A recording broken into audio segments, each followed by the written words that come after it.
اعوذ باللہ من الشیطان الرجیم بسم اللہ الرحمن الرحیم۔ میں سید شاہ حامد حسین شتاری، صدر آل انڈیا مجلس انقلاب ملت، آج حیدرآباد کے اس عوام سے مخاطب ہوں جو یہ جذبہ رکھتے ہیں کہ قانون کی حفاظت کی جائے اور قانون پہ عمل کیا جائے، اور میرا احساس نہ صرف حیدرآباد بلکہ ہندوستان کے ان جعلی افراد سے ہے جو حق گوئی و بے باکی سے بابری مسجد کے وقت جو ظلم اور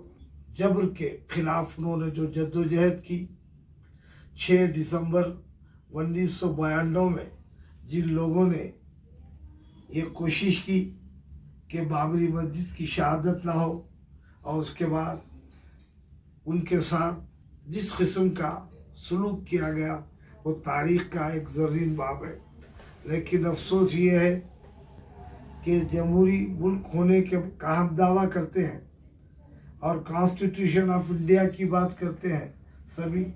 ہم یہ کہتے ہیں کہ ہمارا آئین جو ہے ہمارے لیے کافی ہے، لیکن یقین کیجئے کہ وزیر اعظم ہندوستان PV نرسمہا راؤ نے آئین کی پاسداری نہیں کی، اور اس کے بعد کلیان سنگھ نے بھی آئین کو اور عدالت کے وقار کو جس انداز سے نقصان پہنچایا، وہ جو ہے آنے والی تاریخ میں لوگ یاد کرتے رہیں گے، اور یہ کہا جائے گا کہ یہ جو ہے قانون بنانے والے لوگ نہیں تھے بلکہ قانون بگاڑنے والے لوگ تھے۔ تو آج ہم کو بابری مسجد کی شہادت کا جو غم ہے وہ ہم جب تک زندہ ہیں یا ہمارے بچے جب تک زندہ ہیں وہ اسے یاد کرتے رہے۔ مسلمان ہندوستان میں جو ہے دوسری بڑی اکثریت ہے، اور انڈونیشیا کے بعد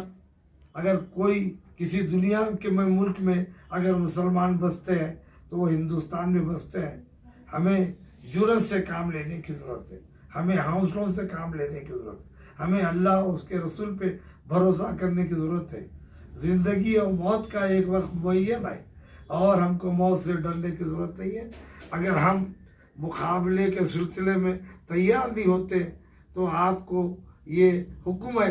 کہ آپ اللہ کی بارگاہ میں رجوع ہوں، ظالموں کی تباہی کے لیے دعا کرتے رہیں، سرکار دو عالم صلی اللہ علیہ وسلم کے صدقے میں طفیل میں دعا کرتے رہیں اللہ ظالموں کو ہدایت دے،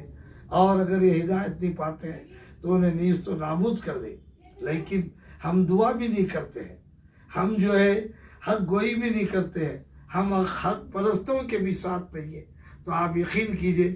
ہماری زندگی کیسی ہوں گی۔ ہم اپنے متعلقین کی بقا کے لیے جدوجہد کر رہے ہیں، اور مسلمانوں کو اپنی بقا کے لیے کوشش کرنے کی ضرورت نہیں ہے۔ اللہ تعالیٰ ان کے پیدا ہونے سے پہلے ہی ان کا مستقبل بنا دیا ہے،